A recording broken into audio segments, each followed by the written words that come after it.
kõik inimesed on sündinud Sinise mere ääres. Kõikide isad on kummargil kangaspuude taga kudumas kangast lastele jätkata. Kõik lapsed jooksevad kangaspuude lõginast Sinise mere kaldale vahtima, varbad vees laevade kadumist silmapiiri taha. Sest lapsed peavad sinna jooksma ja laevad peavad sinna kaduma ja varbad peavad saama märjaks.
Hea koolipere, lubage mul soovida meile kõigile palju õnne kooli sünnipäevaks.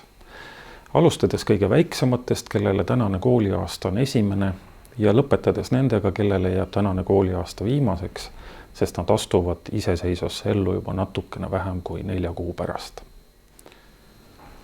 Tänavu peame me oma kooli 124. sünnipäeva, mis tähendab, et oleme ajas tublilt vastu pidanud. Neid koole Eestis, kes saavad pidada 100 suuremaid sünnipäevasid, on veel väga-väga vähe.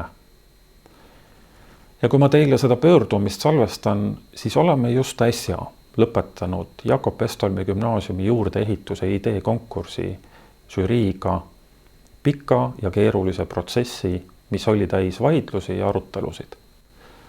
Oleme veetnud koolimajas pikki õhtuid ekspertidega, et valida välja 11 tööst see kõige-kõigem, mille järgi hakatakse ehitama meie 30 aastat oodatud kooli juurdeehitust, millel oleksid kõik tänapäevased õppimis, sportimis ja huvitegevusega seotud võimalused. Ja ma julgen täna öelda, et oleme ilmselt valinud välja väga innovaatilise, tulevikku vaatava ja elurõõmsa võidutöö, mis käib täpselt seda sama rada, kui 1935. aastal planeeriti meie praeguse koolimaja ehitust Kevade tänavale. Ka tol ajal oli meie kool Baltikumi ja Skandinaavia kõige uuenduslikum ja ägedam koolimaja. Ma loodan, et oleme sammu lähemal oma suure unistuse täitumisel ja et ma saaksin aasta pärast Estonia kontserdisaalis öelda, et ehitus on alanud ja kopp on maasse löödud. Oleme sellist suurepärast kingitust väärt ja oleme seda ka väga-väga kaua oodanud. Ja ometi oleme lähemal kui kunagi varem, et käega katsutavas kauguses on see unistuste koolimaja olemas. Aga et ükski kool ei koosne vaid betoonist ja klaasist, seda teame ammu. Kool on nagu elus organism, kes vajab kasvamiseks ja arenemiseks õhku, toitu ja natukenegi hoolimist ja armastust. Ega meie koolipere sellest erine. Maailmas, Eestis ja koolides on olnud keerulised aastad. Viirusest tingitud isolatsioon ja üksteisest eemalolek on paljudele inimestele põhjustanud sotsiaalseid kannatusi, millega me tegeleme veel aastaid. Maailm seisab silmi suurte ohtudega, mille pingereas on oht nimega sõda. Me loodame, et see möödub. Maailm on muutunud palju ükskõiksemaks ja kurjemaks paigaks, aga lahendused on siiski peidus sügaval iga planeedi Maa inimese sees, meie kõigi sees. Elu, keskkond ja lähikondsed muudavad meid ja meie elusid igapäevaselt.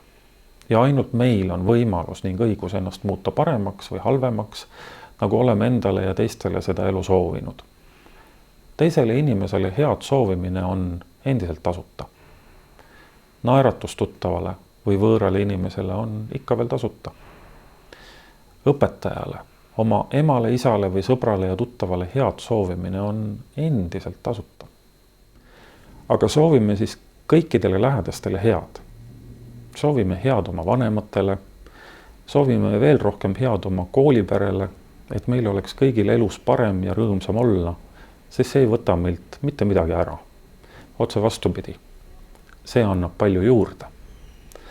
Annab võimaluse olla inimlik. Olen kindel, et kui me seda igapäevaselt üksteisele järjepidevalt soovime ja märkame endast väetimaid või nõrgemaid või neid, kellel elus pole kõik nii hästi läinud, ainult nii muudame paremaks iseennast. Meid ümbritsevaid, oma kooli, oma peret ja paljusid teisi inimesi. Ja alles siis, kui me seda päriselt ka soovime, väheneb maailmas vihavaen, kiusamine, halvakspanu ja õelus. Seda kõike ka meie koolis. Minul ja Jakob Westholmil oli parima kooli loomise kõrval palju takistusi ja neid, kes meie koolile head ei soovinud või ei soovi. Aga mitte keegi neist ei tulnud meie kooli seest. Kadedad oldi selle eest, mida see kool oma kooliperele ja Eestile tagasi andis. Aga selleks oli ja on vaja meie ühist pingutust, et me soovime oma koolile head, et me soovime olla parimate seas. Sünnipäevaks ju ikka soovitakse head. Soovime meie kõik. Aitäh sulle, hea õpilane, õpetaja, koolitöötaja, lapsevanem, vilistlane, koolipere sõber ja kaasteeline, et hoolid meie koolist ja pead teda ikka veel oluliseks. Mis siis, et vahel on see väga raske. Aga kes ütles, et elu peab lihtne olema? Soovin meile ilusat kooli 124. sünnipäevapäeva.